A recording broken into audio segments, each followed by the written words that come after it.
the live. A particular question I was going to ask today about what is it? Yeah, the question of God, basically. And it's not. This is not. This is not about religion. Okay, this is not about religion. So it's about our own personal engagement um, to God, basically. And everyone's got their own interpretations of what God is and stuff like that. But Frasier, how you doing? Lovely to see you. I'm just sort of seeing the comments now. Um, yeah, I think it's the elephant in the room that I haven't really addressed yet. I certainly don't address it within, in a lot of my sort of videos that I do. Um, Nikota, hi, how you doing? It's not sort of thing I address really in because I just don't want to provoke the whole sort of religious idea. And but I've been, what with all that's going on in the world and everything like that, I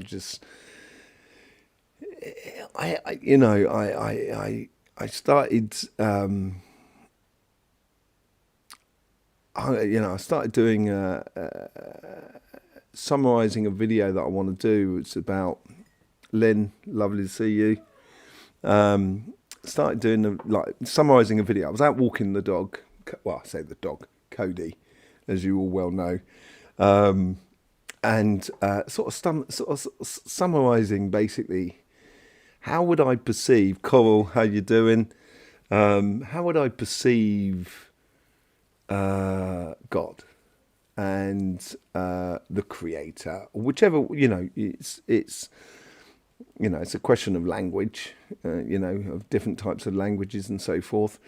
Regardless of what the word God is in your language, it's still the same across the board, And I thought and I started off this whole sort of thing, and working on a video, as I say, and I started out on the premise that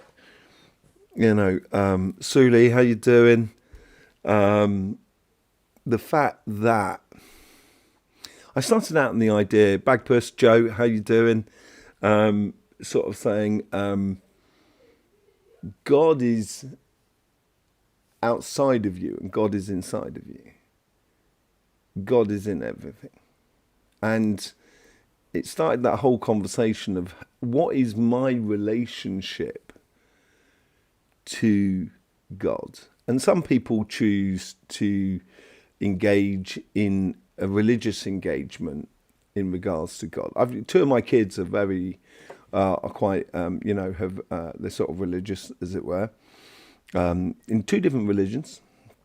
I'm not going to go into the details of what religions and stuff like that. As I said, it's not about religions; it's about our relationship to God, and it's also, it's also in accordance to. Through this changing times, this new world, this pole shift, whichever way you want to look at it, and even if you looked at the world, let's say you looked at the world as some people look at it like a prison planet. Some people look at it as a simulation. And all of that sort of thing, and it's just like a matrix and stuff like that.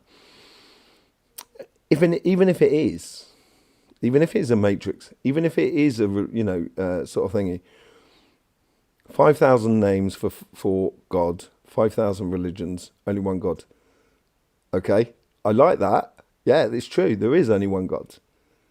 There is only one. It personifies the ultimate thing. So yeah, Aussie. I hope you're doing well, Aussie, by the way. Um, you know, um, yeah, it's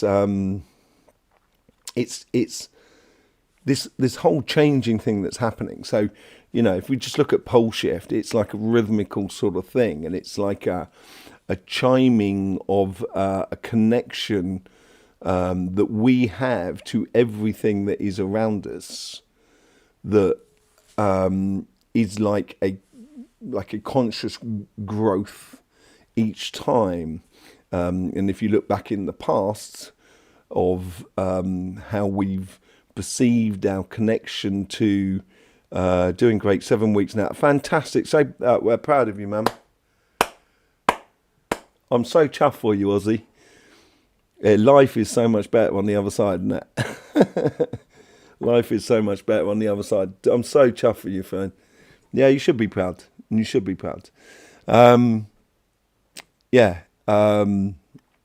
It's, over the periods of time, consciousness and how we engage in our consciousness at the time depicts another sort of learning process that we go through as we accumulate our consciousness.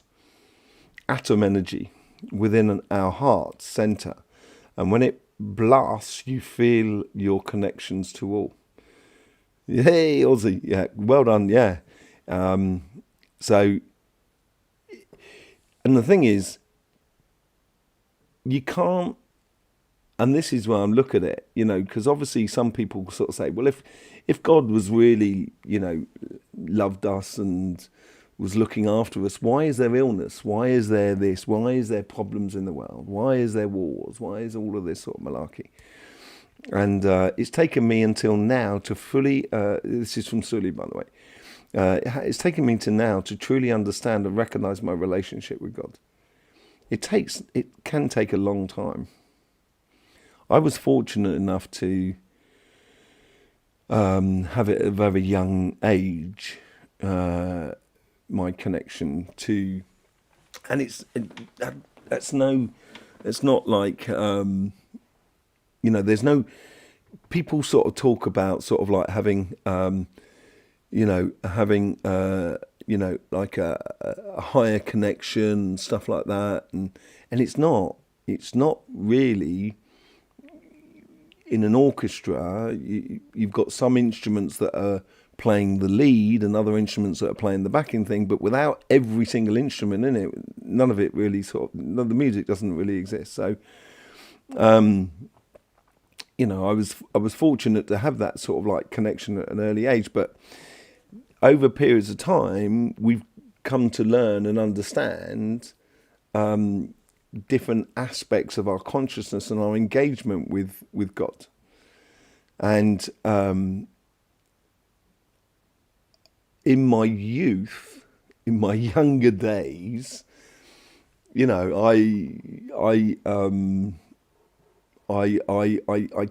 questioned a lot of the establishment in regards to their connection to God. Pretty much like when Buddha sort of escaped the palace and lived as a vagrant. He lived on the streets, as it were, and he was confronted with established ways of doing things, and he perceived his own way of doing things in a different way. And because he perceived things in a different way, he came up against a lot of hostilities and so forth. So, but it helped through those hostilities. It helped him to open up to a whole idea of another way to engage in our personal connection to God, the big Kahuna, the big cheese, wherever you want to call. It's the spirit in which you call God, I think, more than anything else. It's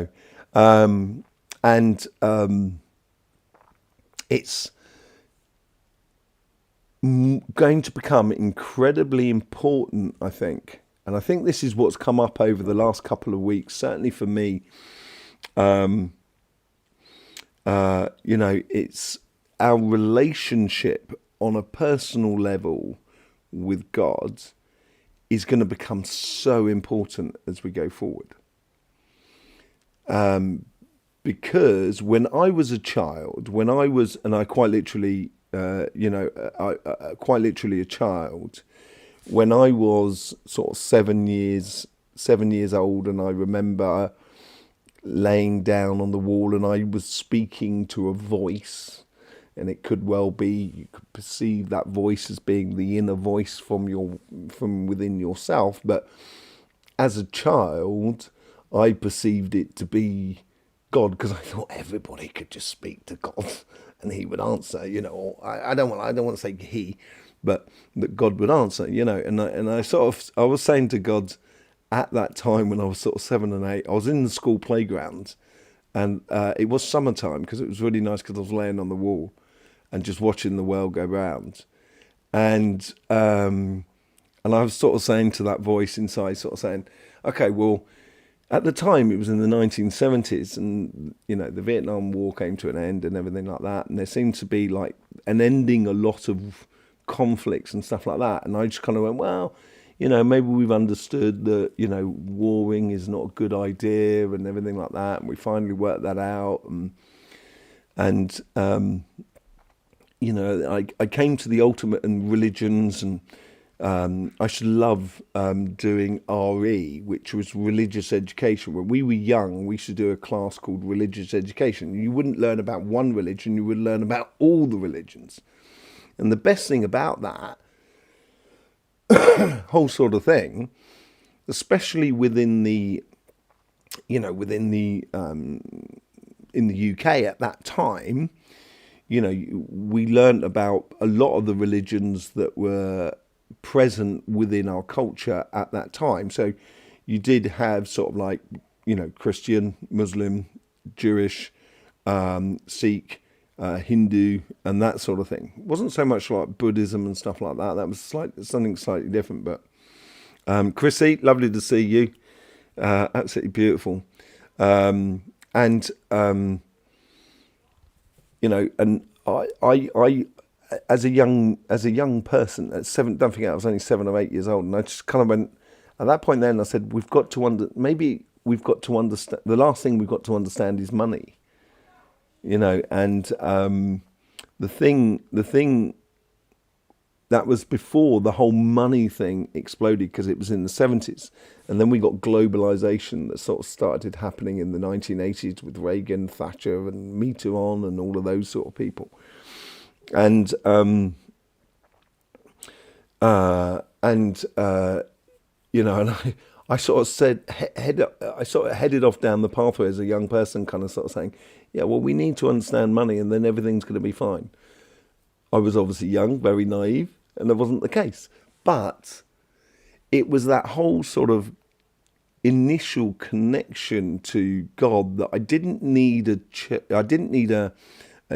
a synagogue, a mosque, a church, or a temple, or anything like that in order to have that connection to it. And it was really, and I never, I used to go to a spiritualist church when I was about sort of 10 and stuff like that, on my own. Never went with them, I should sneak off and go there.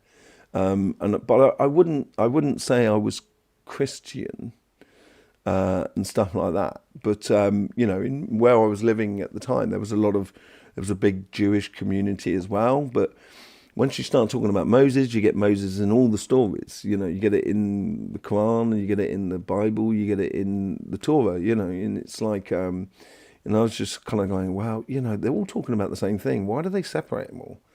As a kid, it was, the magical view of children when they look at life so simply and kind of like call adults out by sort of saying, why do you separate everything? Why would you even bother?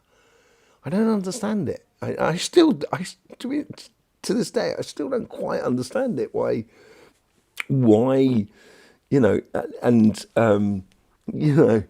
it's that whole idea that,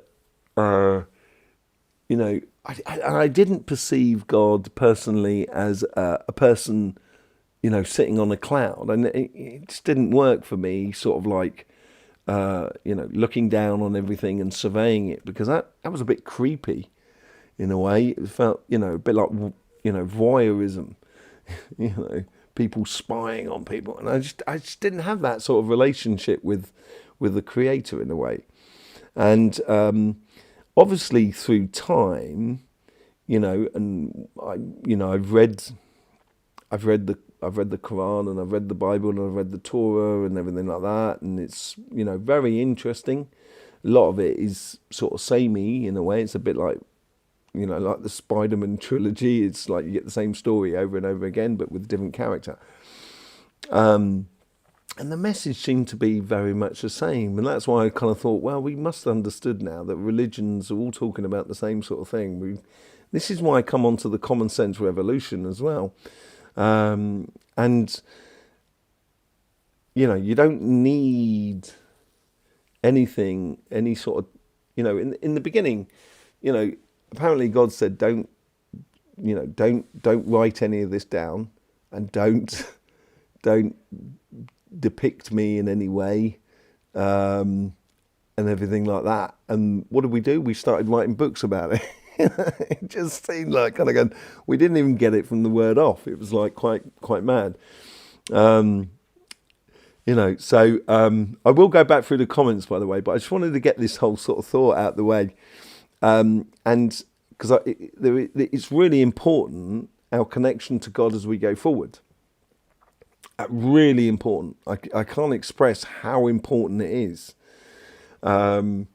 And it's not on a religious basis. I think there should be a one-to-one connection with God. And as I gradually grew up over time, and I started to see magnetic fields of what everybody says is energy and auras and stuff like that, it became the connecting thing to everything, that connected everything together. Energy. It sort of circumnavigated, or it was the conduit for everything in regards to human, animal, vegetable, planetary, whatever it was, that all went through it. And, in the Christians would call energy the Holy Spirit. In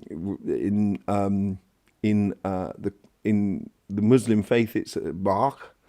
And, in say like the Jewish, the Greeks would call it the pneuma, like the breath of God, or the breath.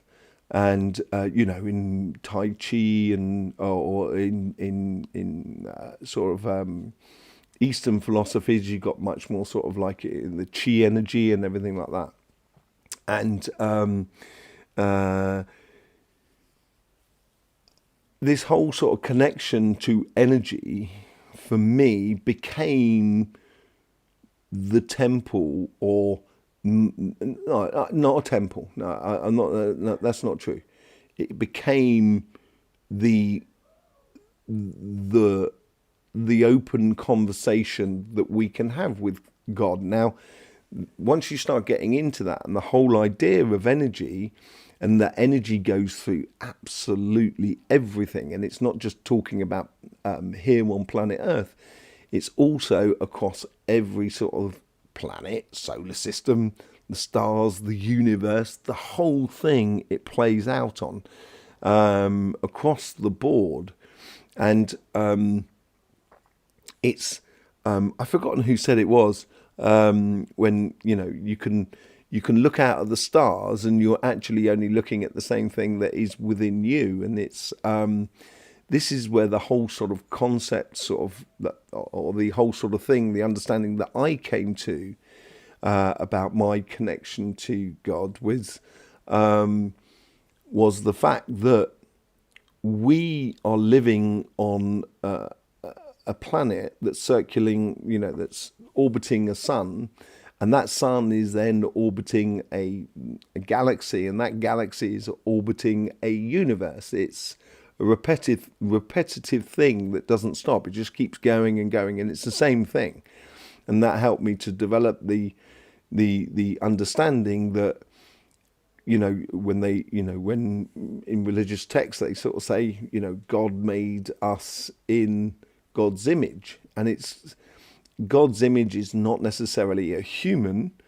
God's image is the image of the electromagnetic field, or the energy that creates everything. And when you look at everything, regardless of, even if it's a planet or a tree or a human or a fish, whatever it is, or Cody, who happened to just jump on the sofa, and well, now is wagging his tail.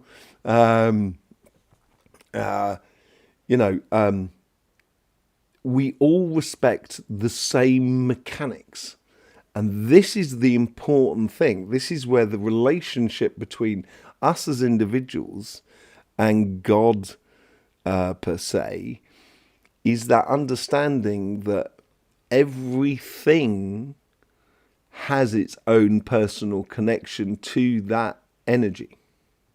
Be it a tree, fish, Cody, me, you, the planet, the solar system, everything like that. And so it's almost like that. So if we take that idea that when we look outside and we're looking into space and everything like that, it's like looking at inside our body at the individual sort of cells. And you could sort of say that the planet Earth is like an electron going around a nucleus, which is the sun, which is in a cell, which we call the solar system. And that cell is part of something that's far greater. Now, this is the beauty of it.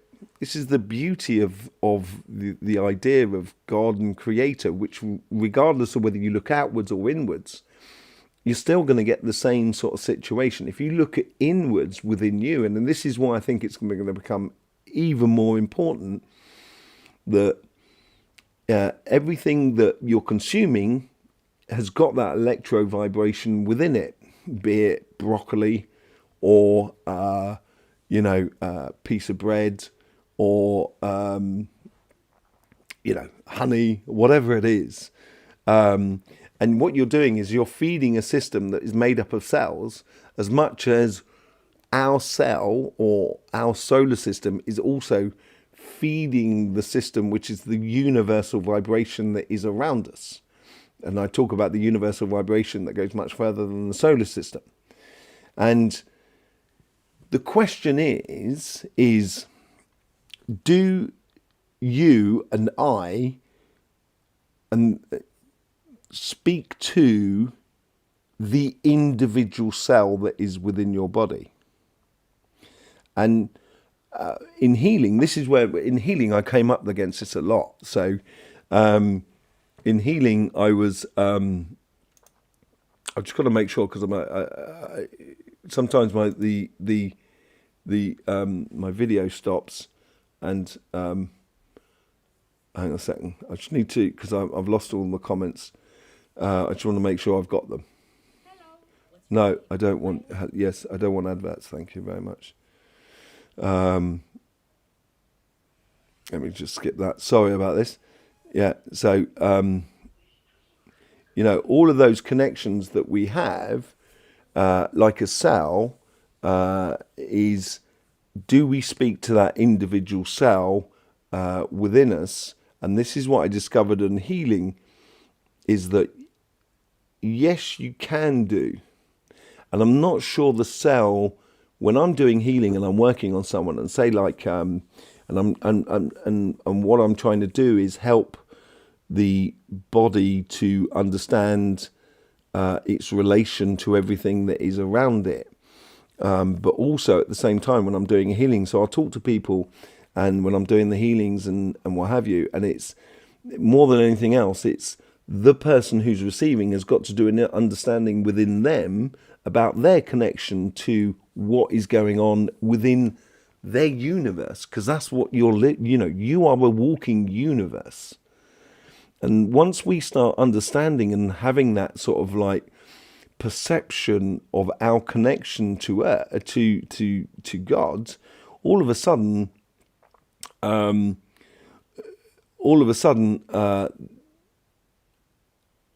our what we do consciously in our daily lives will then change the world that is around us.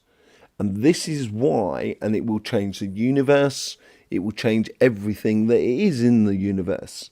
And we don't need in a way, this is the step we need to take. If we really want to consciously build a world, because this is what seems to be coming up a lot when I'm talking talking to energy, doing a lot of my messages from energy and stuff like that. It's all about now kind of like energy's kind of sort of saying, kind of like giving us the responsibility of creating a world, creating a universe. And that responsibility comes with a lot of common sense. And I think that's what's going to prevail, in regardless of what you look at, what's going on around this planet at the moment. That is all part of the old way of thinking. And all the things that are connected to what is going on in the world around us at the moment is all part of the old way of thinking.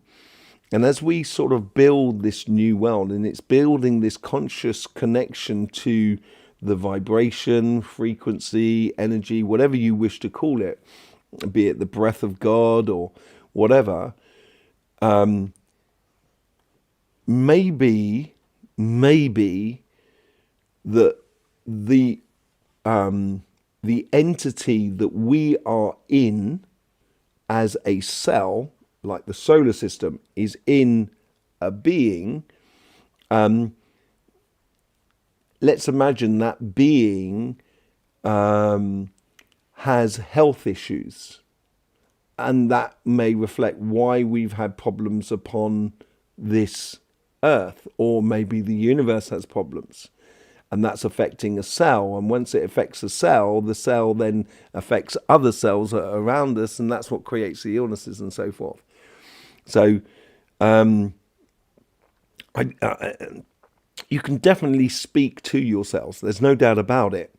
But I'm not sure 100% that the cells know that as a cell, the cell may not know kind of like that it's actually part of you. It's just part of something that's way much bigger than that cell can imagine. And this is this whole sort of thing does God really listen to us? Does God really talk to us? And it could be, you can imagine, we could be in a being that's a little bit like Homer Simpson. That's very, very feasible. So God is like Homer Simpson. I don't think that, it's not how I perceive it, but you could say that. But also at the same time, you could say God is, like the most spiritual or mindful person that you could ever think of.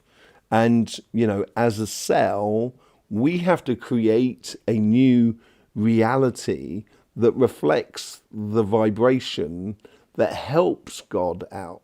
So what I'm trying to say is that in the future, as we do go forward into this whole sort of thing about creating a new world, this whole sort of connection that we have with everything that is around us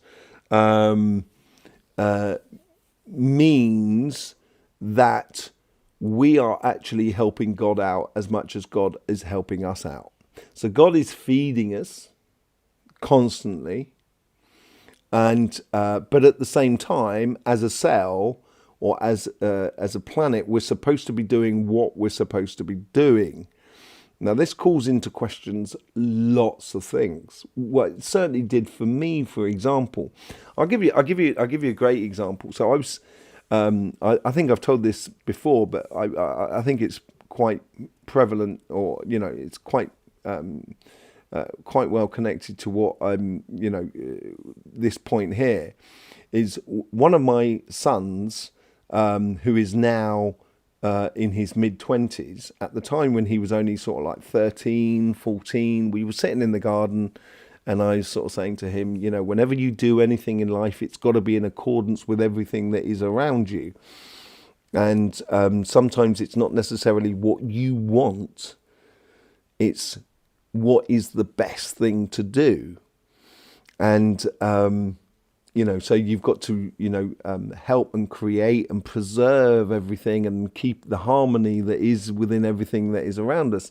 And my son turns around to me and because we were talking about the environment and everything like that, and when we got onto God and what have you, and my son turned around to me and sort of said, "What and if God wanted us to destroy everything?" And that's what our purpose is, to destroy everything. And whether you agree with that viewpoint or not, it's quite, it can be a very valid point. It's very standalone. It can definitely stand alone on its own right, and that could well be true. So I started then thinking about why,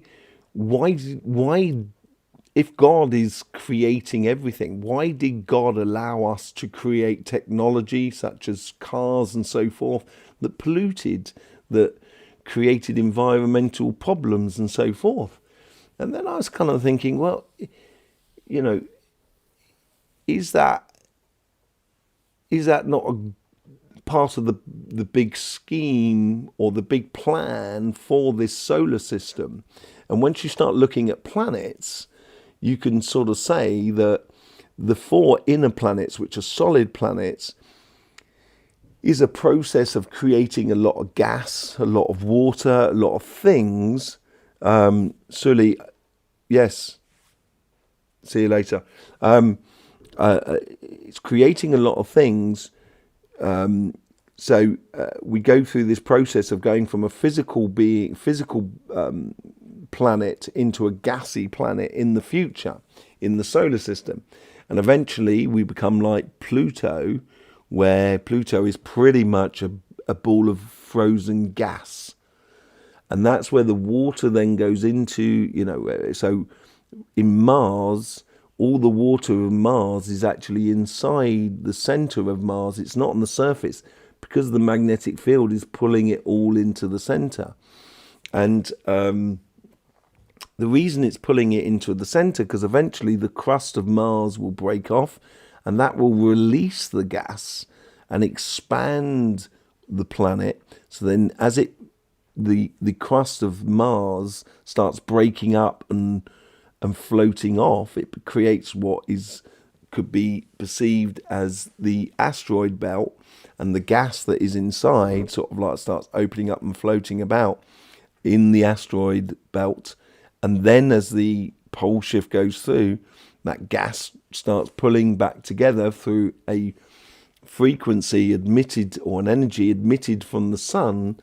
So it brings it all back together, and it brings it back into a massive ball of gas, which we would call Jupiter. And then Jupiter is then compressed even more, and the impurities of that gas are actually expelled in the sense of rings like Saturn. And then from there, Saturn then becomes Uranus, and then becomes Neptune, and then becomes Pluto, and then becomes part of what is perceived to be the Oort clouds, which is balls of gas that the sun can then hook onto and bring it in, and it can charge the sun. So it's a circular thing. So going back to my son, maybe it is a good thing to, pollute the planet through CO2 and stuff like that. It's just a theory, and in order to produce enough gas so we can keep feeding the sun, and that's part and parcel of the process. We do the same thing within us as beings. We consume a lot, and we transform that consummation into physical structures, which we would call the body and so forth. And this whole process, it's like we've all grown up, and obviously each and every single one of us, without exception, has started with a certain relationship with our parents as a child to the relationship later on, which is completely different. And we end up in a position of the parent and that whole process and we understand even more. And this is possibly what the connection is with God as we go forward, is our understanding that God is our parent, but we are now growing up and becoming parents ourselves. And that's why our relation to God, and this is why often our children will, usually around about the age of sort of between 20 and 25, will go off in the world, and as parents we don't see the kids. They just go off, and they come round, they turn round at Christmas or whatever celebration you happen to be doing. Occasionally where they turn up and they kind of go, wow, I haven't seen you for ages, where you been? You still talk to them on the telephone. But imagine if we didn't have telephones. That used to happen. And it's a bit like lions. When lions grow up, they tend to wander off, and then when they come of age, they come back into the pride and stuff like that. And that's what that whole process is doing. And so therefore, we're reevaluating our connection to God on a very individual level, which makes it a connection on a very collective level. And this is this whole process. This is why I think it's really important to understand our connection to God. So that obviously, praising God is like praising ourselves. So if we start looking after ourselves as individuals, it's like you're praying to God, and you're making that connection to God much deeper and much more responsible as well, and taking responsibility for this new world that we are gradually creating, like we do as we create a child, and then we help that child develop as they grow older and so forth. And this also then changes the parent's relation to the child as they grow older. And that's where I think if we find this connection to a sense that we are part of something that is far greater than us, which is what we would say our parent is, and that relationship with us is changing in both senses. And this is why within my weekly readings, within the messages from energy, I do encourage each and every single one of us to create our own pathway, rather than worrying about the creation of the collective. If it's like that old saying that you can only change yourself rather than changing the universe. When you change yourself, you can change the world that is around you. And this is that whole connection to God. Once we start understanding that we have this one-to-one personal connection to everything, and when we do get that personal connection, we're not only praising God, but we're also helping God to also develop and evolve. So going back to the idea of the Homer Simpson being God and something like that. So if you create a lot of stress and you create an illness for yourself because one of the cells has got a little bit rogue, which is normal because God is not listening to itself, or we are not listening to itself if we take us as individuals, at that point there, talking back to God and living our lives may actually save the universe. And that's what our opportunity is at the moment, of trying to save. You don't have to try and save the universe. You just need to do what you have to do. And once you start that personal connection to God, there's no one thing between you and the Creator to tell you that what you're doing is right or wrong. That's why common sense comes into it. That's why consciousness comes into it. You will understand within you that what you are doing at this given time is the good thing. Now, going back to my son's thing, that we are here to destroy everything, maybe that's the lesson that God needs to hear. You know, that it's like, if you imagine like someone who, smokes a lot or just constantly eating sugar, you've got to understand you're going to get diabetes. And if you can't listen to your body, and if God's not listening, it's probably a good idea that the cells go a bit rogue and create that problem, so then God can understand something and learn something. Little Wave, how you doing? Lovely to see you.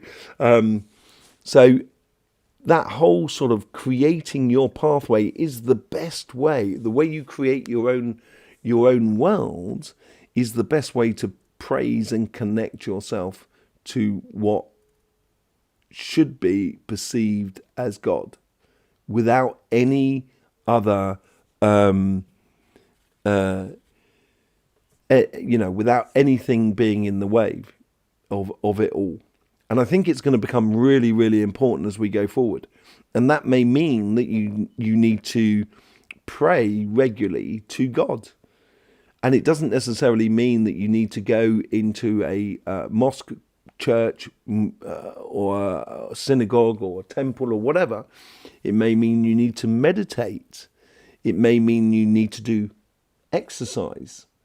And once you start doing that, your body's going to be in a lot better state. Cody's looking at me sort of saying, hey man, it's about time you did a bit more exercise. I'm hearing you, man. And I'm hearing that message all the time at the moment of looking after oneself will mean that we're looking after the greater collective. The collective is part of the whole. Yeah, totally. It is. Let me catch up on a few of the comments and stuff like that. I haven't really, because I've been rambling, obviously. Let me just go back through, let me pull you back through some of the comments that we've gone through here. Starting on Nakota, said earlier on, I have never been drawn to religion. I have always felt something very off. I have no answers. I only feel within and cannot explain it. Yeah, I'm not sure we need. Yeah, exactly. I don't think we do need to explain it to anybody else.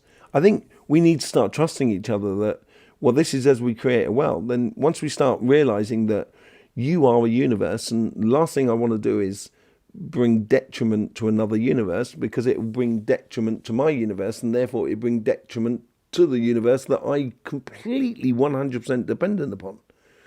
Even if you look at it as a spirit or a soul and so forth. And yeah, we've got to learn to trust one another. And I think this is, part and parcel of that. So I trust that you are doing what you should be doing. If I have to sort of pay attention to what you're doing, I'm no longer paying attention to my own pathway. And that's why, it's make or break in a way, sort of scenario. So Bagpa says, God is the creator, and I am a very spiritual and believe in all the archangels, spirits, guides, and are with every one of us. Yeah, I totally get that. There's a whole sort of past, present, and future that's connected through reincarnation, through spirits, and so forth. There's another thing as well, which made this is why I went on to. This is when I was following on that video. I went on to the idea that when I'm doing my message for energy, I meet up with Mother Earth. And I understand, this is the difference. I understand that Mother Earth she's presenting to me in a way that I can perceive and understand. But I know that Mother Earth is not like a human being. It's part of a vibration which we would call planet Earth. But as the planet speaks to me, which is part of God, it's presenting in a way that I can understand. So when I go down into the earth and stuff like that, I do understand that it's not little people down in the earth kind of like doing all the stuff, but they are. It's a very fine line. It's like as Nikota was saying early on, it's like atoms, but those atoms take on the form of a being that I can then converse with, and that's where you've got to find your connection. And once you connect with energy and understanding how mechanically, and this is going to be a very big issue as we go forward, the way in which we perceive how energy works, there is a lot of stuff that we need to how do I say this correctly, that we need to reevaluate, because we've got a lot of things wrong in the way in which we all perceive energy. And we need to understand that it works in a way that's much more simpler than we think. I come back to that whole idea that if energy is everywhere and in through everything, how can I give you energy? I can't, because it's in everything. It's like me passing you a cup of water under. If we were scuba diving, we're underwater and we're scuba diving, and it's like a kind of like I pour out. It's like I pour out a cup. I can't. It's just it doesn't happen. But what I can do is I can wave my hand in the water, and you will feel that pressure of water coming up against you, which will then change your consciousness. And that's how energy works. So there is a lot of misunderstandings. That's what the word I've been looking for. The misunderstandings in regards to energy that we need to get our heads around if we honestly want to. Because as I say, it's make or break. Nothing's guaranteed here. Nothing is guaranteed. This could be the end of the universe, as much as, pole shift could be the end of the universe and could be the end of everything. All souls, all angels, all everything. Because that greater being has ceased to exist. The spirit of the greater being is obviously going to move on, but then, and we've got to move on with it, but we go into a completely different reality after that. But it's that whole idea that, it's nothing's guaranteed here. Either we consciously start creating it on our daily life every single day in everything you try and do, or not necessarily try, but everything you do, once you start involving your consciousness in it, you're going to find that you're going to stop doing certain things that you did before that you thought was spiritually spiritually the right thing to do, may not necessarily be the right thing to do in the future. So, it's understanding our connection to, or how energy works, our connection to it, and our connection to its past, its present, and its future, and the circular fashion to it all, So Chrissy comes up with it. I think there's a big difference between being religious and following dogma. Okay, yeah. And having faith in a higher believing, in a higher power. Okay, so, yeah, I'm not a big fan of belief. I'm not a big fan of the actual word believing. Yeah, I'm not a big fan of that. I'm more of a case of I wouldn't believe something unless I know. And when I was younger, I had big dreadlocks and massive dreadlocks and a massive beard and everything like that when I was in my in my early 20s and so forth, and I was well up for the idea of Rastafari and everything like that. And the thing that I liked about that aspect of being was the fact that it was perceived as, don't believe, know. And that became a mantra for me within my energy work. Don't believe, just know. And I think if I don't know, I'm certainly not going to believe in something just because someone said something. I would like to know before I can then start incorporating it within my life. So I'm a really big fan of knowing rather than believing.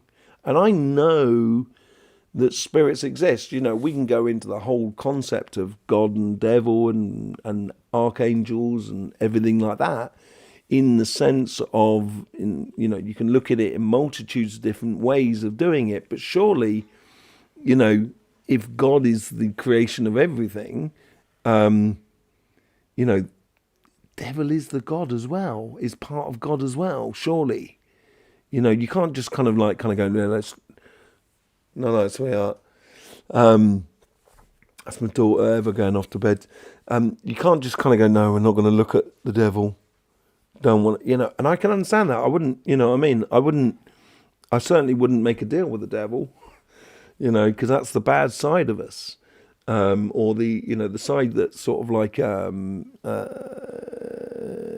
pulls us to a finite end.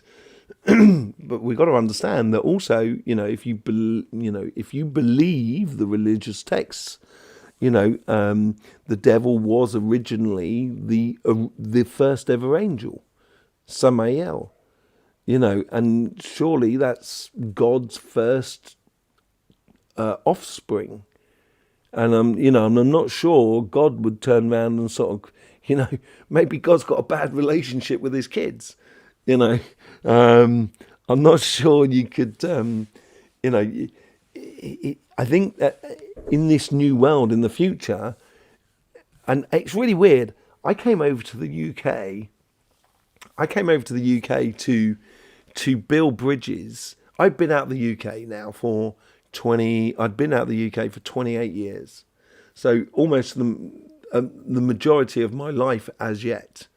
And I came back to the UK to rebuild bridges with part of my family that is, my parents are not, they got less in front of them as they got behind them, as much as I've got less in front of me than I have behind me. But, and I wanted to rebuild those bridges with them because they didn't know me. They still perceived me as being that young 20 odd year old kid who left the UK.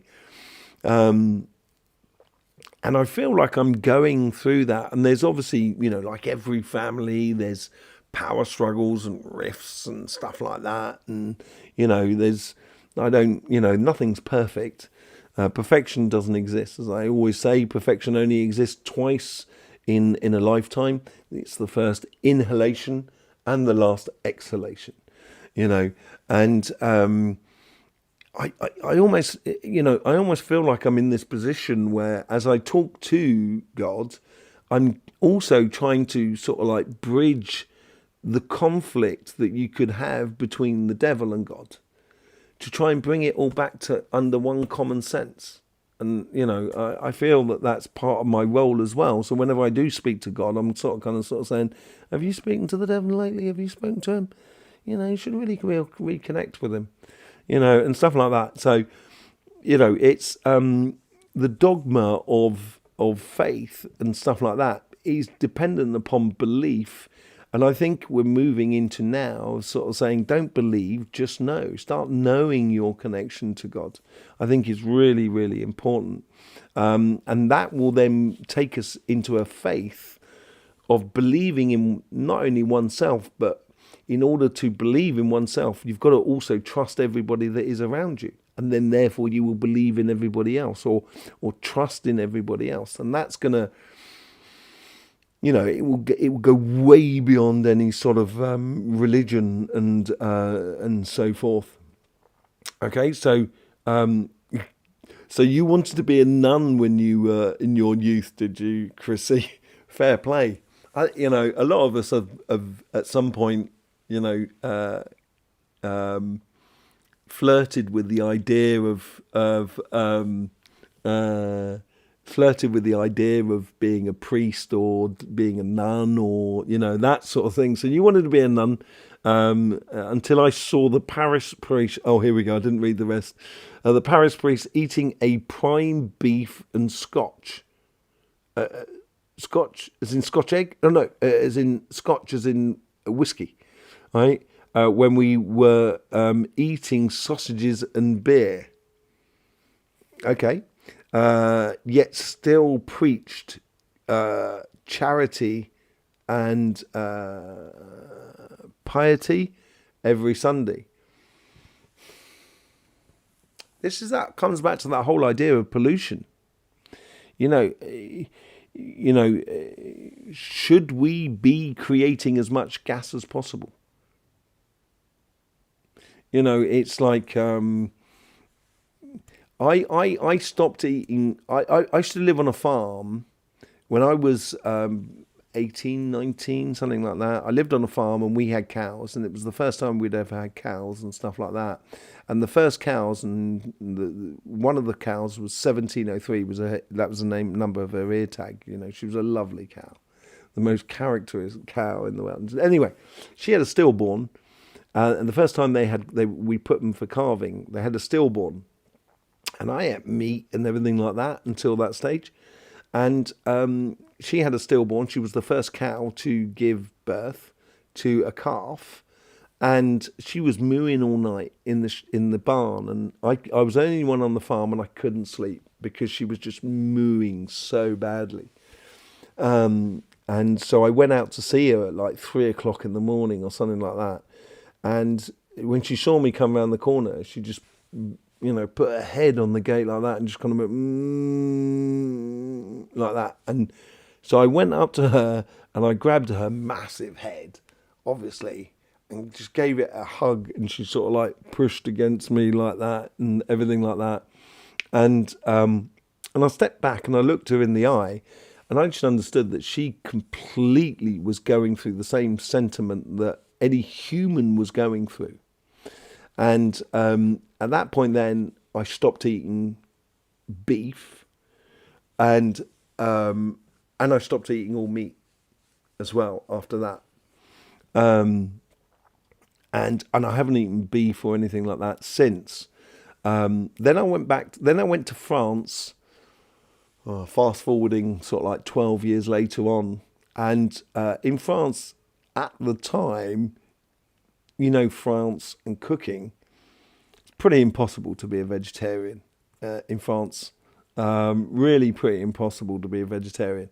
And I came up with this, thing, sort of kind of going, okay, if I'm going to eat meat, I want to be able to raise it, kill it, and eat it. And I know it sounds brutal, but it also gave me a huge understanding and respect for what I was doing on this planet in regards to that whole sort of thing. It's a bit like who's those blue people? Avatars, the Avatar films. They praise what they captured, and they only capture what they needed and stuff like that. And like the gazelle has no. And I go back to when I was eaten by a shark. There's no remorse about one animal eating another animal, because everything within the process plays its role, and it's very common sense. So I can understand. I wouldn't preach to people about meat, about eating and not eating meat, because it's part and parcel of my life as well. So I don't really, but I have a completely different relationship with all of that sort of thing than I've ever had before. And I can go quite happily, I could quite happily be vegetarian again. But it's built out of a huge respect for everything, because at what point is something not a living being? A courgette is as living and has as much consciousness as anything else we consume. And if you've got the respect for what you're consuming, it will respect you of when you put it into your body. And all of a sudden your body and you will, once you start getting that connection with God, you will be able to understand what is good for me to eat at certain times, not to eat at certain times, and so forth. And fasting is a really good thing and everything like that. And this is what I mean about this whole sort of, connection to God, that I trust you to be fasting when you're supposed to be fasting. and so forth. But I wouldn't ever impose it upon anybody else to be doing that, because that's not the way in which sort of energy works. But yeah, I don't drink alcohol, so well, that's not true. The other day I did have a when was it? I think it was a Christmas. Had a glass of wine. It was very nice. I just love wine, but I don't really drink alcohol. In fact, it's very rare that I do, and so but yeah. So I'm not like a preacher, sort of that sort of sense, So yeah. But it's having that connection to everything on a conscious thing that the gazelle understands that the lion needs to eat. And as much as the grass knows that the gazelle needs to eat. But if you look at the nature, what it doesn't do is create such detriment that obviously it kills itself. But nature has those checks and balances in place, which naturally happens to keep a control over everything that's going on, So Ozzy says the Middle East is a Middle East perfect example. Every war has been a holy war, and they are still tied. They are all tied together. Yeah, I just can't. I just can't get my head round. This is where I can't get my head round. Is like the whole idea that, God or the Creator is sitting up and sort of kind of going, I like those people there and not that people there. That whole sort of thing is just sort of like, yeah, it's we got to understand that we're all part of the same thing, and we're all brothers and sisters and what have you. Seems to be all about the same principle with different names. Exactly. That's what Chrissy says. Exactly that. It is about that. We do have this connection to everything. So the collective. So yeah, it is about that. I speak to myself. So this is what Suli was saying before she went off. I've lost it here. I speak to myself every time I drink water. Yeah, I ask the water I'm drinking to nourish all the cell of my body. Yeah, fantastic. That's exactly what I mean. That is as good as going down a temple or a church or a mosque, or you know what I mean. I totally get that. I think that's exactly how this is what I mean, where we've got to understand we have a different relationship to God, that everything you put in your mouth is like that, so the collected, okay, Michael, how you doing, Michael? How you doing? Michael, you are a way the universe looks at itself. Yeah, exactly. Every atom in your body was forged in a star. Yeah, consciousness, whatever it is, appears to be matter that has become reflective. Totally. Yes, Dad, there's more exercise. You taught me. Yeah, Cody. We're growing old together, pair of us. Yeah, he is. He does look at me occasionally and kind of goes, "Hey, man, I could definitely beat you." So you don't eat. There's. Yeah. So the sound of drawing the first breath away is the sound of drawing the last. Okay. Yeah. That is the moment of perfection. Yahweh? Isn't Yahweh, isn't it Jewish? Isn't that the Jewish thing about Yahweh being the creator and stuff like that? Isn't that what it is, Chrissy? A bagpuss doesn't, I don't eat, you don't eat meat. That's great. It's like like gladiators didn't eat meat. They used to only eat meat the night before they were supposed to sort of do the thing, because you know, you'll see like there's very particular things, and this is what if we understand, if we go back to nature, and if you imagine we go back to the time when we're just an animal running around on this planet like we are at the moment, but this is how I perceive things, that in order to and this is going to touch home and a little bit close to the bone on a lot of things, really. Sometimes you'll get like a baby gazelle and it will just walk past a lion without the lion doing anything, because the lion needs the hunt, the chase, because I think it raises certain like adrenaline within the animal, and when they feed on that animal, it actually they take in that adrenaline, which keeps them fitter and so forth. So they need that sort of hunting aspect of it all. Yeah. Having respect is very important. It's incredibly important. It's incredibly important, regardless of whether you eat meat or not. You know what I mean? Because it's like asking Eskimos to be vegetarians. Forget it. You're not going to be able to grow a salad up in the Arctic Circle. You're not going to be able to grow any wheat, no courgettes, nothing. It's going to be you can eat seaweed, but that'll be about it. You know what I mean? It's going to be very difficult to grow anything else. You're not going to be able to have any apples and pears. So I wouldn't disrespect people who are in a place of the planet that it would be impossible for them to be a vegetarian.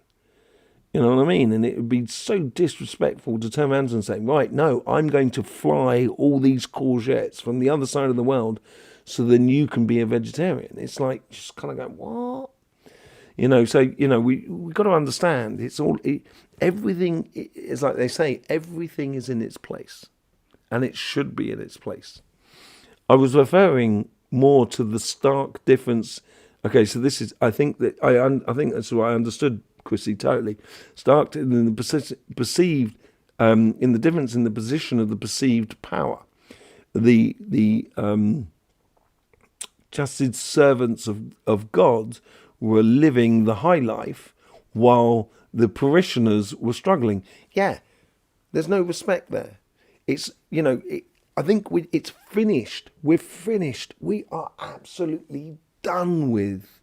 And I think everybody's done with this. We are absolutely done. And this is the whole sort of evolutional common sense revolution. We are completely done with the idea of do as I say, not as I do. Completely done with that. So when we get some sort of like person who thinks that they're running a country, that, and it's just like the double standards can be hugely hypocritical. But we're getting to that stage now where it's kind of sort of saying, well, look, if I trust you to do what you should be doing, I can then do as I do, and you do as you do, and don't do as I say. We won't need any laws. We won't need a political system to keep control of everybody, because everybody will be doing exactly what they should be doing, because everyone's living with God. Oh, you're getting a bee in my bonnet now. Woo! Okay. So yeah, Chrissy, I totally get what you're saying there. I totally get what you're saying. Jen. Is that Gem Wombat Excelsior? Like it. I guess it's Jenny, is it? Probably the hunters sort of act ritualistic. Also, there's a timing and seasonal thing for balance. Totally. This is why we get things like carnival. When you have the carnival time, it's usually to celebrate the dried meats, so you don't hunt animals as they're reproducing. This is what it used to be when we were in line with nature, when we were in line with God. So you'd allow animals to reproduce. So there's enough. So everything was in its place and it was in harmony.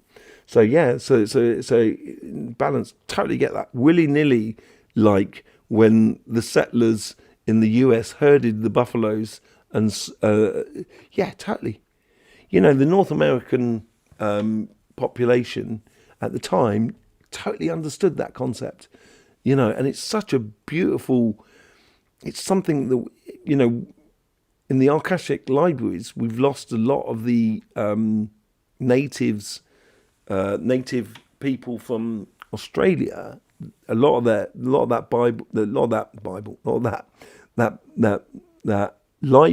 of the library has moved on, and it would be a shame to lose the Bible of the North American Indians. I say Indians, it's really bad. North American people, original people, they've got I listened to this guy who is he's part of a tribe, and he's a very old guy on YouTube, and he gives teachings and wisdom from his tribe over the years, and he gives the ceremony of the yellow corn and everything like that. Very interesting to listen to. Really lovely guy. I'd love to meet him one day. Really lovely guy.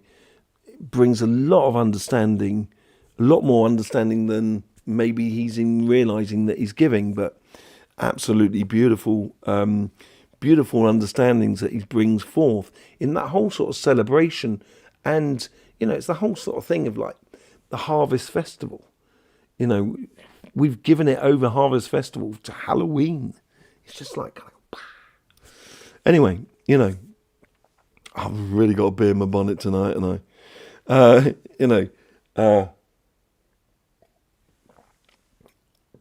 okay, see you later, Corval. Yeah, so it's yeah, so it's willy nilly, and yeah, so that's got to really stop. So Ozzy says CO2 is made with every breath and every fart. Yeah, totally. Well, if you look back over time, when we had the most amount of species on this planet, CO2 was through the roof, was a lot more than what we have today. And CO2 is an incredibly bad gas for trying to change atmospheric temperatures, because it's a really heavy gas. So you have to put in a lot of effort in order to change the temperature. So it's a really bad gas for changing temperatures, but it's a really good gas for taxing people, So it's part of everything. Exactly. If we cut out all CO2, we're going to kill all the trees and plants. It takes and gives back oxygen. Yeah, yin and yang. CO2 is bad oxygen. Must be bad. I think it's part and parcel of it. CO2. How much? How much of the atmosphere is composed with CO2? How much of the atmosphere is composed with CO2? This may shock a lot of people. I tend to ask this to a lot of people, and most people sort of say, sort of 10, 15% and stuff like that. It's actually 0.29% or something stupid. It's so minute, and we contribute only 5% of that CO2, of that 0.29%. And if the planet is on such a hairline trigger, it's like, it's quite mad. And it's understanding that. It's common sense. It's understanding that we will never see, when I go into the center of the earth, we got this plasma ball in the middle, and we've got this space between it. And then we've got, because this plasma ball is contained by the crust, it's creating this outward force that gets inverted at the surface, which creates what is, would be gravity. In a way, it burns the underside of the crust of the earth, and as it burns that organic matter, it filters through the crust, and as it cools down, it creates oil. So we're never, ever going to see the end of oil. At no point will we ever be able to pull all the oil out of the earth. We can dry out wells. I can understand that. But we can do the same with water. If you pull too much on a source, you will dry that source out. So we will never see the end of and the whole idea that it's dinosaur bones and stuff like that. If you take the layer of the crust and how many centimeters we create by creating leaves, creating people, creating animals that gradually then make earth and stuff like that, the thickness of the crust will put out all the dates where the planet Earth would have to be 4 quadrillion billion gadillion years old in order to make that crust, and it's not quite that's the way it happens of it all. So it's that gradual burning of the undercrust that gradually makes that sort of oil that comes through, and is some people might say that that's actually a gift from the Creator and so forth. So I'm not convinced that it's bad. I don't look at anything as being bad or anything as being good. I think I look at everything as being, it's what it is and it's where it is when it is, and I think that's what we've got to start really getting our heads around. And that's what will help us in order to have a clear and utter connection to the whole creation, the whole God creation things. I think part of the disconnect to nature, this is from Chrissy, disconnect to nature is forgetting the cycles of Earth. Totally. I'm it may sound very paganish, but at the same time, our ancestors were not stupid idiots, really. If you look at today's society compared to society, say like 4, 5, 7, 8,000 years ago, human beings were probably a lot more intelligent then in certain aspects than we are now. We've got to.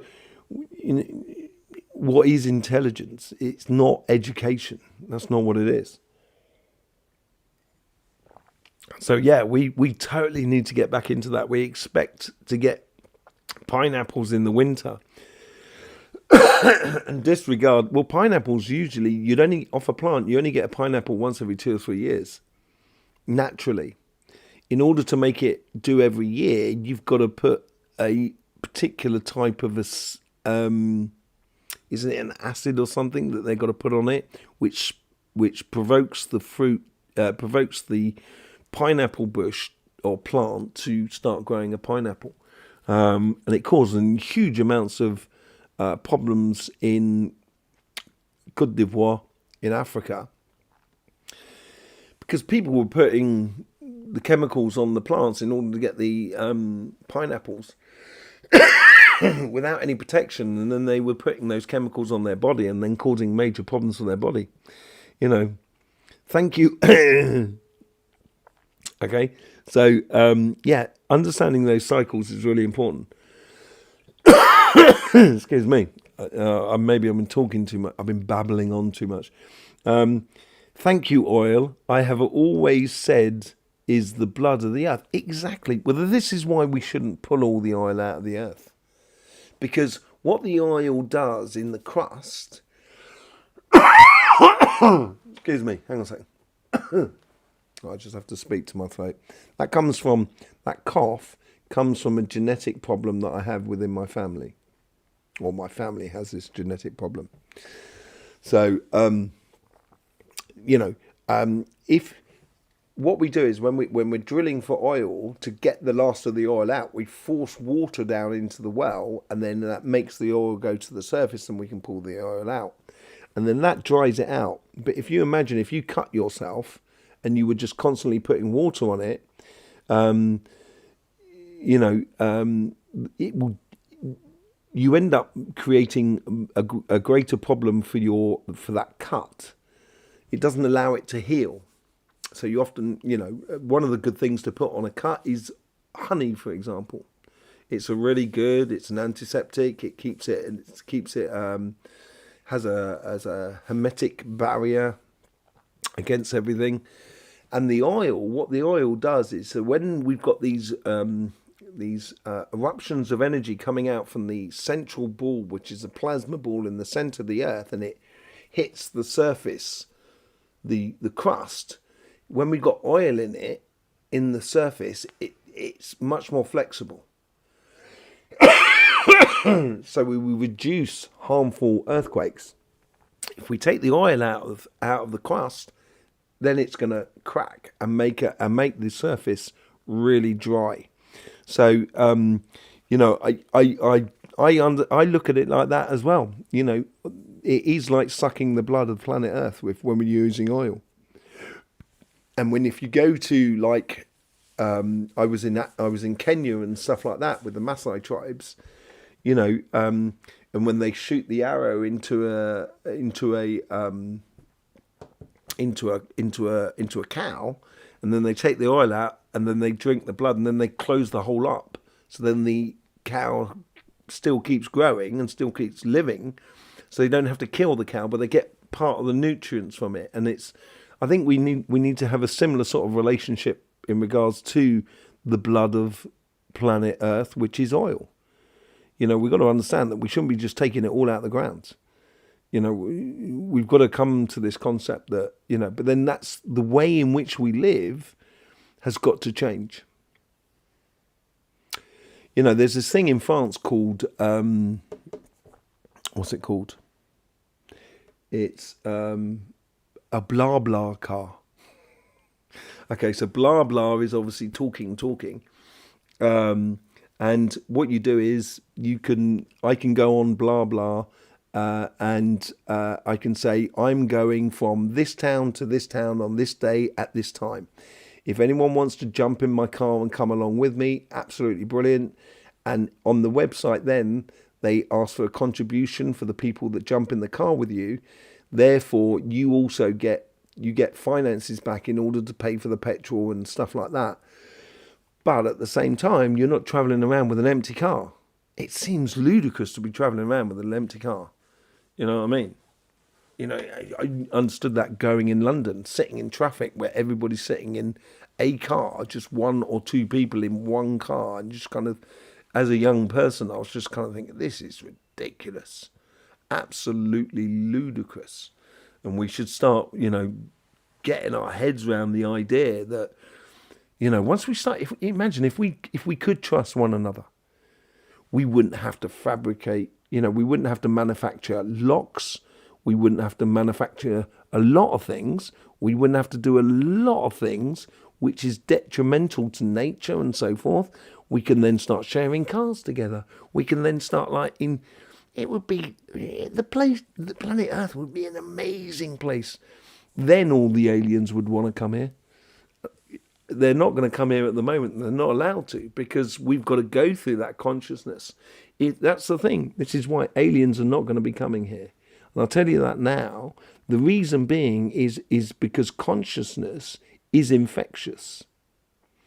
So if you put yourself in a conscious state, you will be affecting other people's consciousnesses around you.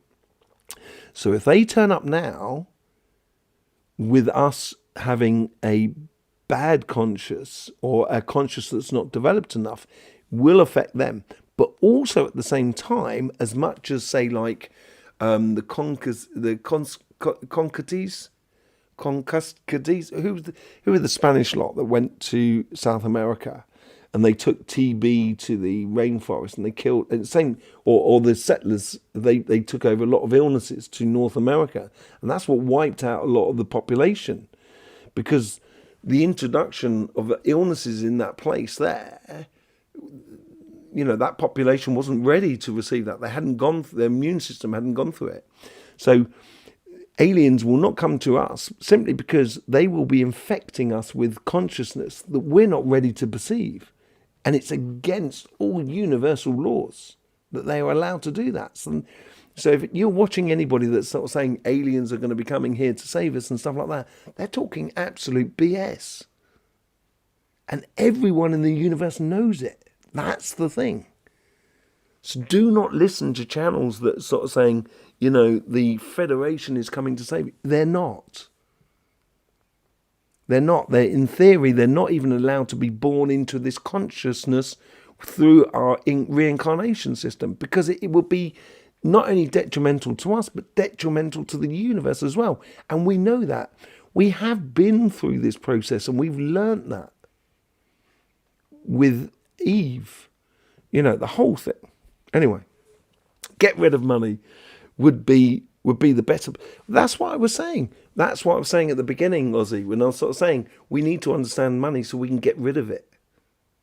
If no one was asking me for money, I would never have to ask for anybody else for money. I spent the first, when I started doing healing, I spent the first 15, nearly 20 years of my healing career. I don't want to, it's not really a career, but it was, because I've seen over at the time in France, I'm doing a lot more then than I do now because I'm doing other things. But, it was all on donation. And I had 3 kids, a dog and a house to pay for, you know what I mean? And I had to trust people, and I used to take donations by putting it in my hands, and I wouldn't even look, and I'd put it in my pocket. And at the end of the day, I'd see how much I've got on an average, And that's when my connection with God, and I can turn around to God and I can say, look, I've got all of these entities like British Gas or whatever it is asking me for this money. Therefore, I'm going to need X amount of money more in order to pay for my life. So I need a pay rise, and my donations would naturally just go up. By the way, don't donate to me through YouTube, if that's okay. I just thought I'd say that, put that out there. No. Anyway, get rid of money, yeah. But we have to understand money before we can get rid of it. That's the thing, Ozzy. If we don't get our heads around it, we can't just take it away. It would be more detrimental to take it away than to keep it. And we will eventually sort of like, we will eventually understand it and get around it. And we will do. And we've got to, because there's no choice. There is no choices in life. Either we get round it or we are gone. Everything, everything will be gone. We have to understand this. And in order to create a new world, we need to start doing that. We need to start consciously getting engaged in creating a world that is creative and conscious as well. Whew. Martin, I do that. Bless my water. Yeah, totally. That's the whole sort of thing. That's what I mean about living with, living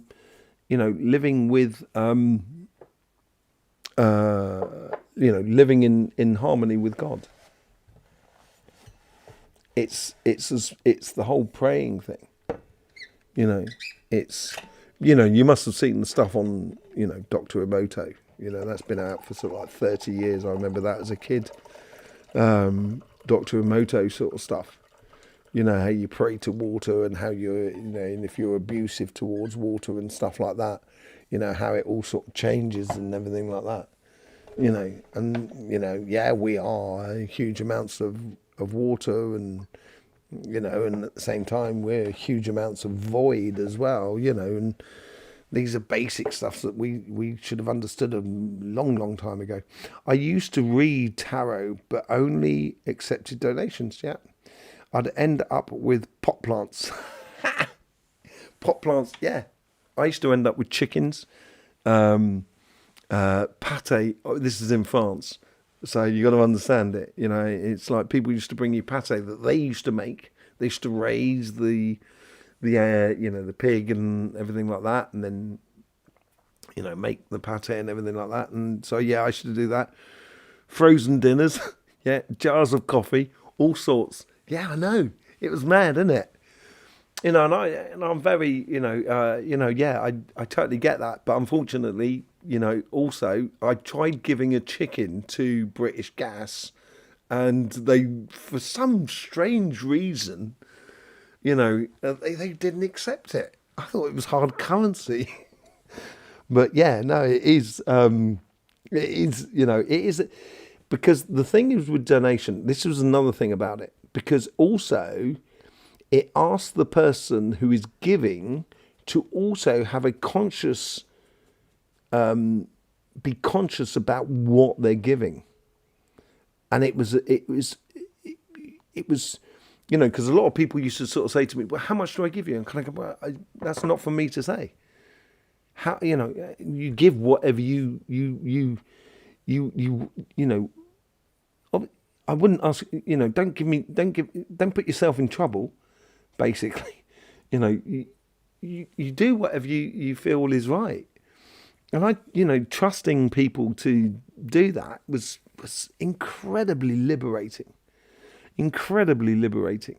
And then I started up my healing centre, and everybody else that was working in the healing centre, all the other therapists, sort of saying, "You can't do that, Tom. It's not fair for us. We do a tariff." And so then I ended up doing tariffs, and since then I've been doing tariffs. So I've been doing tariffs now for about 7 or 8 years. And I said, well, I'll give it a long-term experiment on that, but I'd love to go back to just doing donations.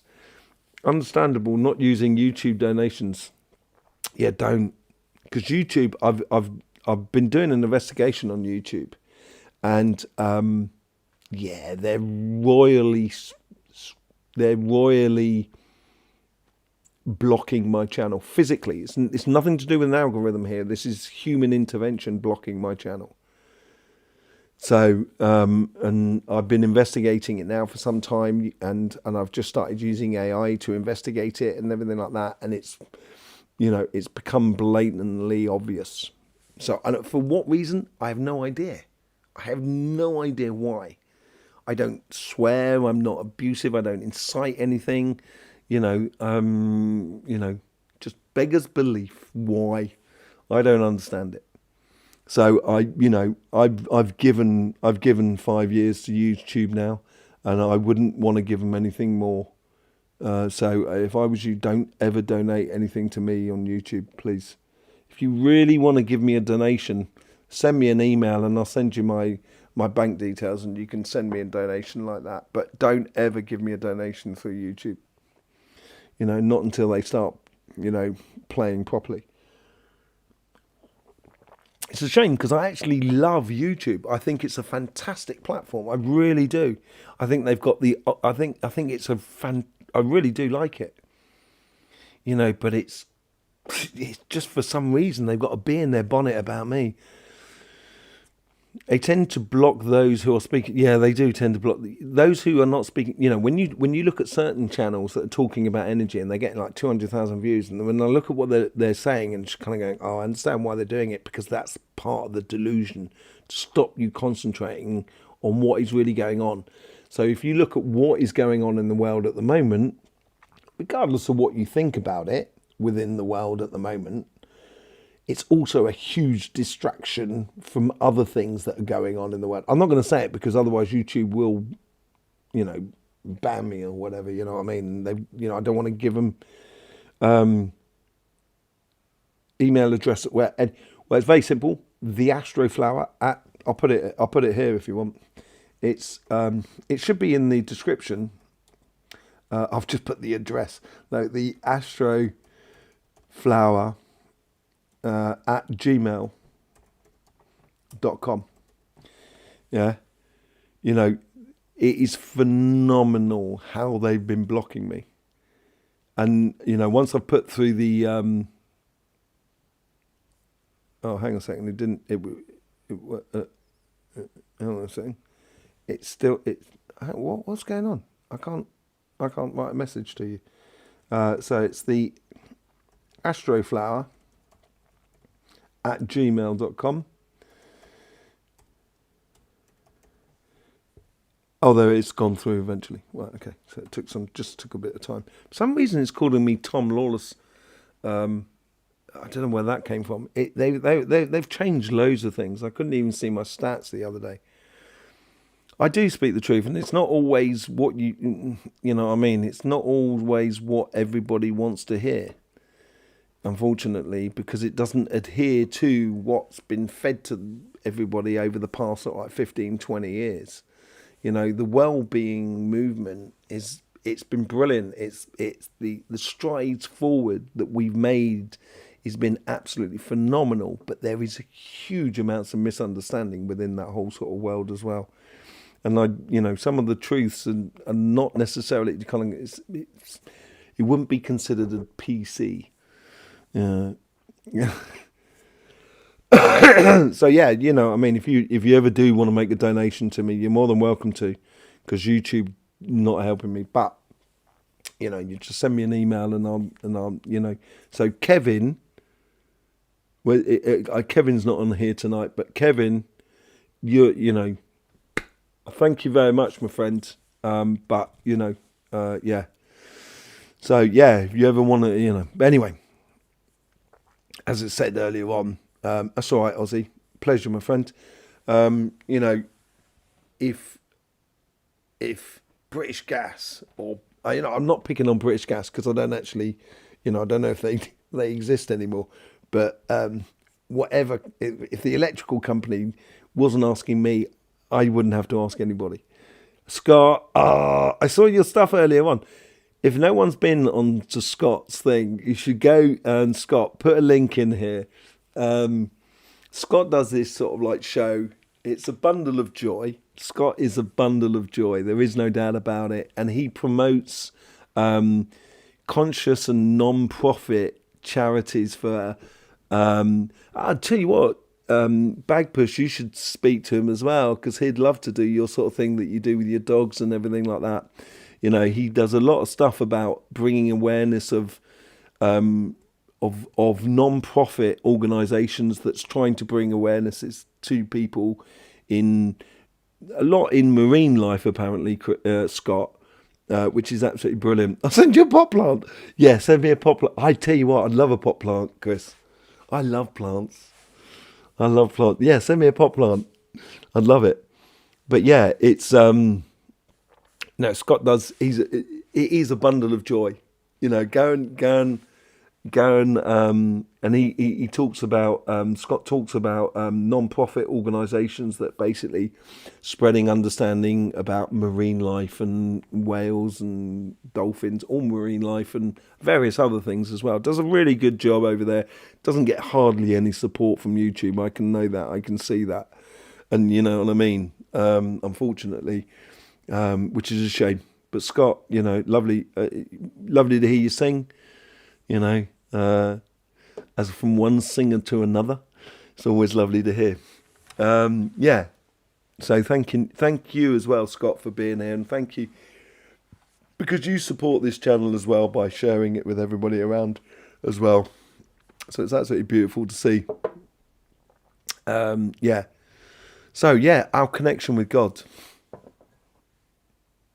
I'll probably get struck off for everything I've just been saying about YouTube as well.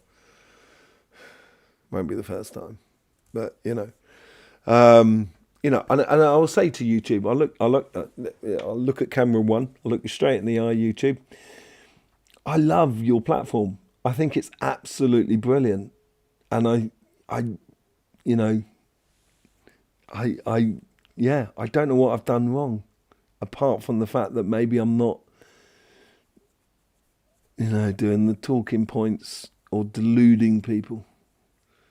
Because that's what it seems like from the majority of us. And I think in the long run, YouTube, I think you'll lose, you're not too big to fail. And you will lose your creators over time. And that will be an absolute shame.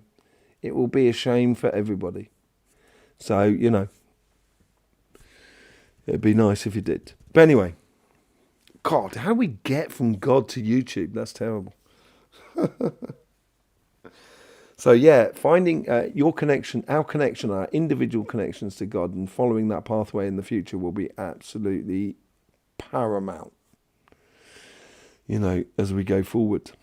So yeah, I can share. I could probably share a link for you, Scott. Let me share a link for you, Scott. Let me try and find out. Let me just hang on a second. I should be able to find it very easily.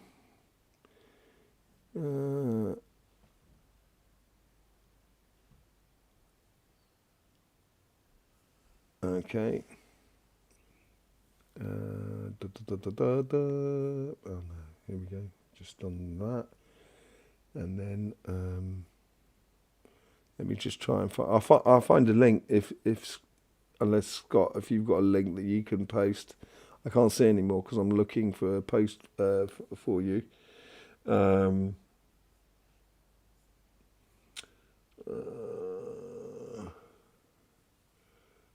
no, it's terrible. There you go. Hang on a second. Okay, here we go. Let me find it. There you go. There's Scott's channel there. And he's as crazy as you come. He's as crazy as you come. In multitudes of different ways. Here we go. I finally got it. Right. Okay. Oh no, look, what's going on? There it is there. No, that's not it. Where's it gone? This is terrible. Let me just get onto that.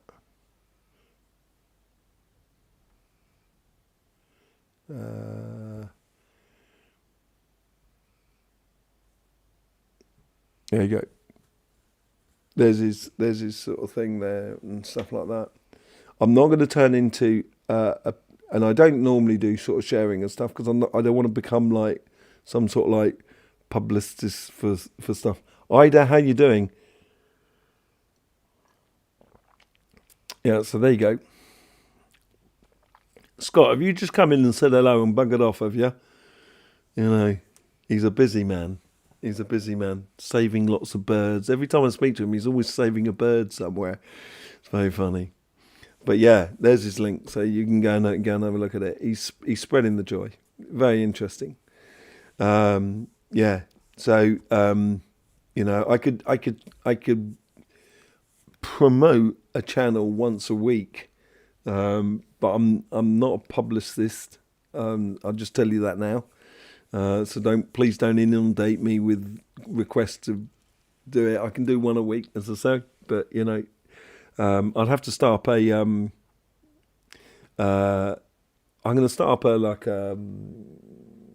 podcast channel when I can interview other people, because I love meeting people. I love meeting people. It's the spice of life. Absolutely is the spice of life. Right, look. As per usual, I'm going to get in so much trouble because I keep going over times and stuff like that. It's been absolutely brilliant. I hope you enjoyed exploring the idea of our connection to God and everything like that, because I think it's really important. And I think don't be ashamed to sort of say God, because sometimes we can get I've had a bit of a consciousness about sort of saying things about God, because people then kind of go, oh, what religion are you? And they kind of turn you into a religious nut. And I'm not a religious nut. I'm a nut, but I'm not a religious nut. And I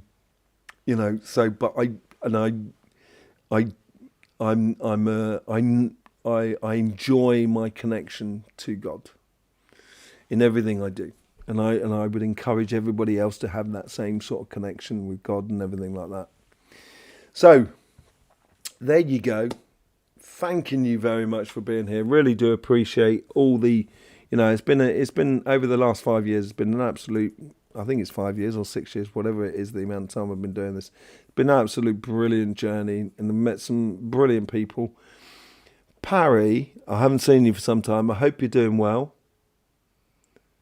You know, thoughts go to you, and everything like that. Yeah, great topic today. It has been a great topic. You know, it's been really enjoyable.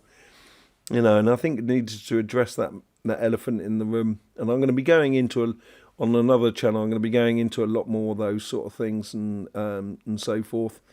But yeah, thanking you. Yeah, you pipe up now, Scott. Hey, what's going on? You know, sorry. I'm in a concert. It's a concert series in New York City that I have enjoyed it. In the marketing, video, and the planning of artists, non-profits and small businesses, and the Astroflower, of course. Every time it's absolutely beautiful. Project 12142. They've got the link now, Scott. I've done your publicity work. You know what I mean? It's been an absolute joy. I've managed to get a link for you. How's that, Vita? How you doing, Vita? How you doing? I've said the same, Chris. Different outlets, yeah. I don't know what that's all about. Vita, yeah, lovely. What was that about? Didn't see that. Great subject, yeah. You were saying the same thing. Great subject, yeah. It is a great subject. You know, really is a great subject. You know, I hope life is treating you well, Vita. It's lovely to see you. Lovely to see everybody here. You know, yeah. Do go and check out Scott's thing. He does need support. Can I give you a little bit of advice, Scott? When you start your videos off, don't go straight into the thank you for subscribing and everything like that. It's very nice, but unfortunately, I understand it and I go through it. But a lot of people will kind of go, I can't go any further than that. But they switch off. People have a very low retention level. Sometimes the majority of people have a low retention. You're lucky here on the Astroflower, we have people that have consciousness, and they can retain their consciousness for some time. But a lot of people don't have a lot of consciousness. So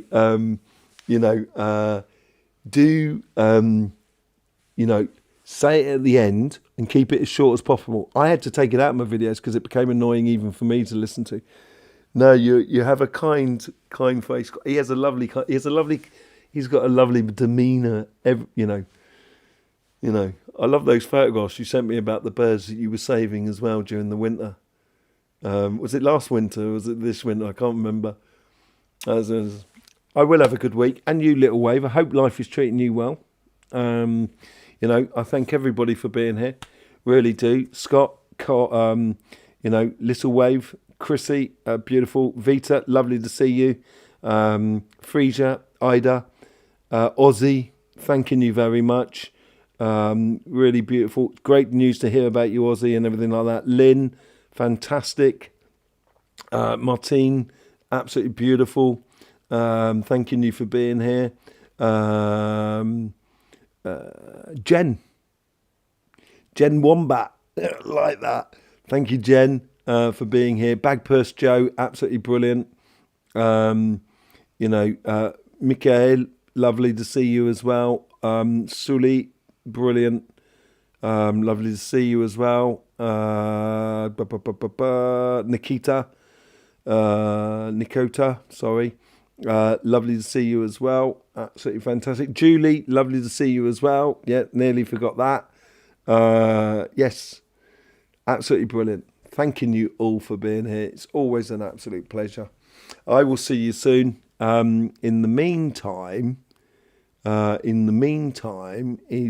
yes, don't forget, and this is really important, don't forget, life should be fun, so please do enjoy.